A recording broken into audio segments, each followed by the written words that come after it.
Anda kembali di Berita Utama bersama saya, Jihan Novita.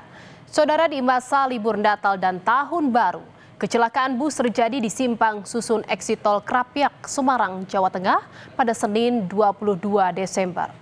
Kecelakaan menewaskan 16 orang dan sebagian lainnya luka-luka. Bus membawa 34 penumpang dari Bekasi menuju Yogyakarta.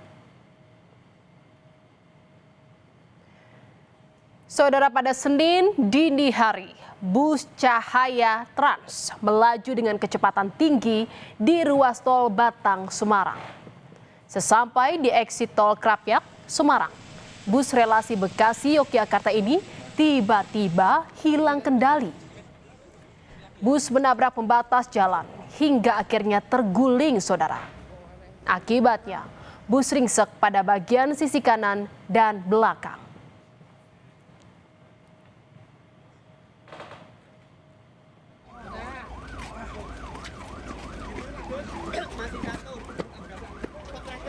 Kecelakaan bus Cahaya Trans merenggut 16 korban jiwa dan 18 lainnya luka-luka.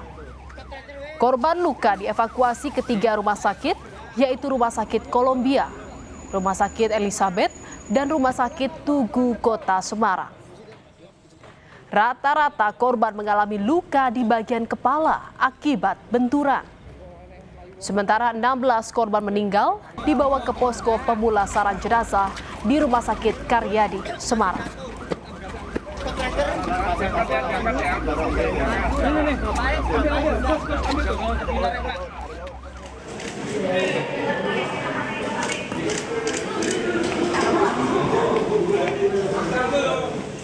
Satu persatu keluarga korban mendatangi posko informasi yang didirikan Polda Jawa Tengah di RSUP Dr. Karyadi.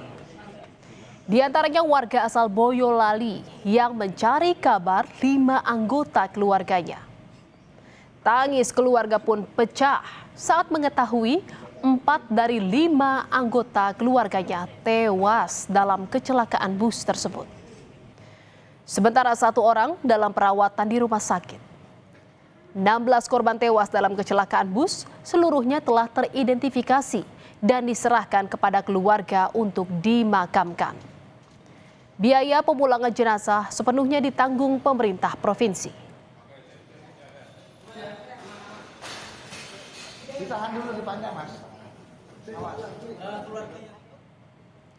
Saudara, penyebab kecelakaan bus Cahaya Trans di exit tol Krapyak, Semarang masih didalami polisi.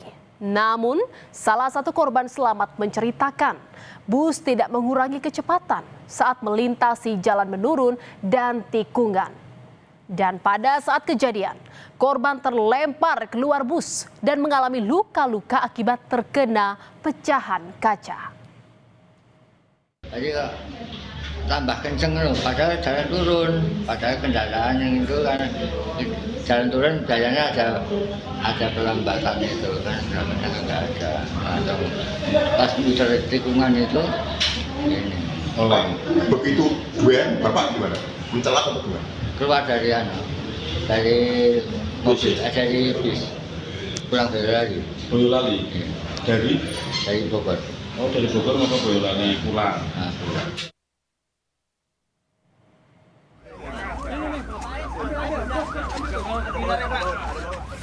Polisi telah menggelar olah TKP kecelakaan bus di Krapyak, Semarang. Hasilnya, saudara, polisi memastikan kecelakaan bus tersebut adalah kecelakaan tunggal. Polisi juga mengungkap pengemudi bus merupakan sopir cadangan. Pengemudi kini menjalani pemeriksaan di Mapolrestabes Semarang. Polisi juga telah melakukan tes urin terhadap pengemudi dan hasilnya dinyatakan negatif. Driver kendaraan bus tersebut adalah driver cadangan. Kemudian kita melakukan olah TKP, kita lakukan penyidikan.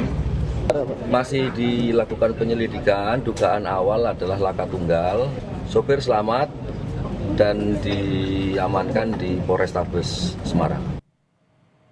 Saudara, pihak Jasa Raharja memastikan Seluruh korban kecelakaan bus Cahaya Trans mendapat santunan sesuai ketentuan yang berlaku. Dan Jasara Harja bersama seluruh pemangku kepentingan masih mendata korban dan juga ahli waris. Ahli waris korban berasal dari berbagai daerah, diantaranya Klaten, Boyolali, Bogor, Yogyakarta, dan juga Jakarta.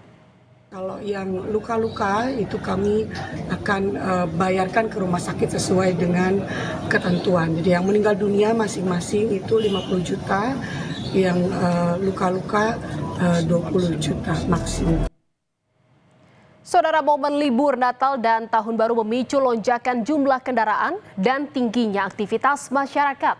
Kondisi tersebut turut meningkatkan resiko kecelakaan tidak hanya jalur darat, tetapi juga laut dan udara. Masyarakat diimbau untuk selalu waspada dan mematuhi aturan selama dalam perjalanan.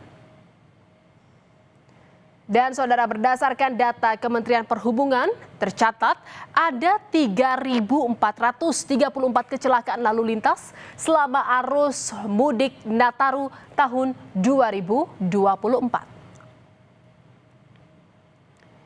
Dan Badan Meteorologi, Klimatologi, dan Geofisika BMKG memperingatkan wilayah Sumatera dan Jawa akan mengalami puncak musim hujan saat Natal dan Tahun Baru. BMKG akan menyiapkan posko untuk menganalisis dan observasi cuaca selama libur Natal dan Tahun Baru. Bahwa kalau di Sumatera itu terutama bagian utara dan bagian tengah dan juga sampai Sumatera Selatan ini puncak musim hujan ada di bulan Desember, kurang lebih ya, November-Desember. Tapi di Pulau Jawa sendiri dan bagian Lampung, Jawa, Bali, Nusa Tenggara itu ada di bulan Januari nanti. Sehingga BMKG itu menempatkan personelnya di beberapa posko, di berbagai posko kita menempatkan personel dan nanti akan melakukan pengamatan, observasi, dan kemudian kita analisis dan kita berikan informasi yang akurat terkait dengan bagaimana kondisi perubahan cuaca di sepanjang Nataru ini. Korlantas Polri menyiapkan sejumlah skenario termasuk mengantisipasi potensi cuaca ekstrim selama libur Natal dan Tahun Baru. Skenario itu diantaranya adalah penerapan kontraflow dan juga menyiagakan petugas di berbagai lokasi seperti tol dan juga pelabuhan. Yang kita persiapkan bagaimana menghadapi arus puncak.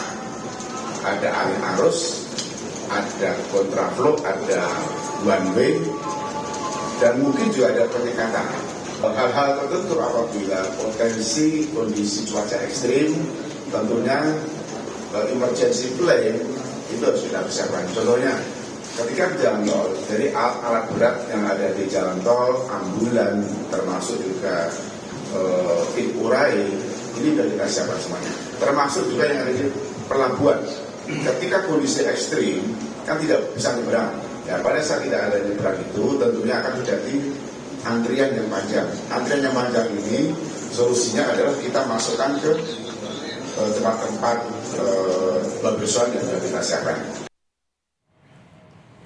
Saudara, kecelakaan bus di Krapyak lagi-lagi mencerminkan rapuhnya standar keselamatan transportasi darat.